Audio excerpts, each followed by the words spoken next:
Hey, Yori back, Big Blood's Barbecue. Today we're gonna do a prime rib. Got a rib roast, aka prime rib. That thing's beautiful. See that? I bought a full one, then I've cut that in half. You can see the marbling on that. Get that nice. So I had a full one, I cut it in half.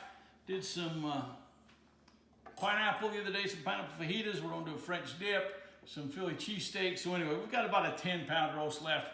We're gonna smoke that today. It's Good Friday. We're fasting because of the coronavirus. I think hopefully most of the world is. So for a fat guy, I probably lost 40 pounds already today. You'll notice I'm skinny today. That's why. I'll be back up to weight in a couple days. But anyway, if you don't break a fast, how do you beat that by a prime rib?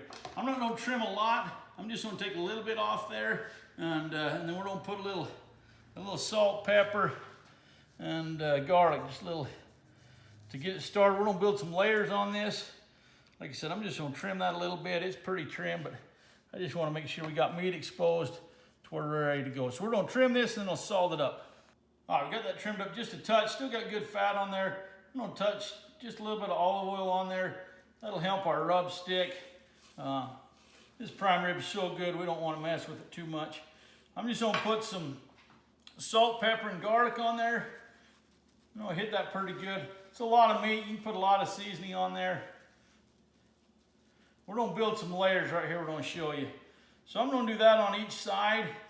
I'm going to let it sit about 20 minutes. Let that sweat a little bit. Like after you've had this prime rib, I'll get the meat sweats too, so we're like brothers. So I'm going to season the rest of that. We'll let it sit about 20 minutes, and I'll come back and show you what we're going to do next. Okay, so let that sit about 20 minutes. Let that start. You can see it start sweating a little bit. That'll help set our pepper and our salt and stuff. Now we're going, here's our next step. This goes from, oh, love, that's a great prime rib, to ooh la la, are you freaking kidding me? How'd you cook that? So that's what we're going now. And all you ladies already know the trick. You do it through essential oils. That's our next step. Not lavender, not paprika. I don't even know what essential oils are. Our essential oils are butter and bacon grease. So I've got butter, bacon grease, and extra hot horseradish. That is our essential oils right there, dude. That is money. Okay, so we got that, our hot horseradish and essential oils all over, as you can see. I've just spread that everywhere. I'll get that glove off. Kind of made a mess, but that's all right. So we got the ends with that. We got the bottom. We've got a nice coating of bacon grease, butter. Okay, now I'm just gonna take a little Montreal steak seasoning. I'm just gonna finish that off. Now you can do, you can make herb stuff, and you can put whatever you want on it, but I want that bacon grease, butter, and horseradish to top, and then I'm just gonna season that up with this, get a nice layer. It's a lot of meat, you can put a lot of spice on there. So I'm just gonna put a nice chunk of that. I'm gonna do the bottom too, so we're gonna get a nice layer of that. I'll do the ends and the bottom. I'm gonna put that on the smoker at 250, just like that. And then I'm gonna check it in an hour, and then we'll put a probe in it. But I'll talk to you in a minute. We're gonna throw it on the smoker. All right, we'll have that in for an hour. Temperature's at 250. We're gonna leave it right at 250 the whole cook. I'm gonna put a thermometer in that just because we do not want to overcook that. We're gonna pull that at 125 and let that rest. We want a beautiful prime rib. So I'm just gonna put that in kind of the fat part right there. Sit that on the side, and we'll gauge that temperature. We got an alarm set so we don't do it, and we're gonna check it in about an hour. Temperature hit, best part of the day almost, 126 we're at.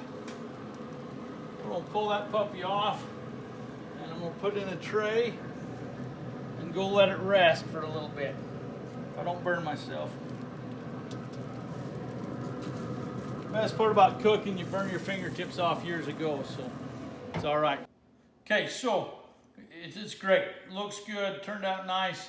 Here's the longest half hour of my life. We're just gonna put a little foil over that. Now we could put that in the cooler and leave it for 2 hours, and it'd be fine.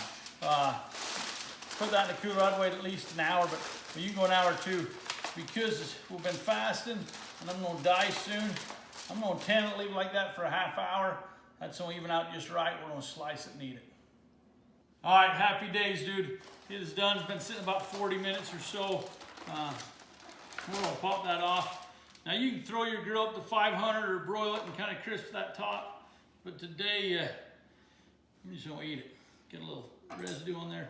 We're gonna slice that and just, it's got a good little crust on top there anyway. Look at that, dude. Beautiful, medium rare. I mean, nice and pink. That is worth fasting for right there. I don't know if you can see that or not in there. How beautiful that is. Look at the juice come out of there as my knife hits it. I mean, that is juicy, nice medium rare. That is going to be awesome. Anyway, subscribe to us, Big Lud's Barbecue. Go hit us on Facebook. We got a bunch coming up this week still. We got Philadelphia cheesesteaks. We got French dips. We're doing a brisket. We'll teach you how to do that from start to finish. So keep following us. Thanks.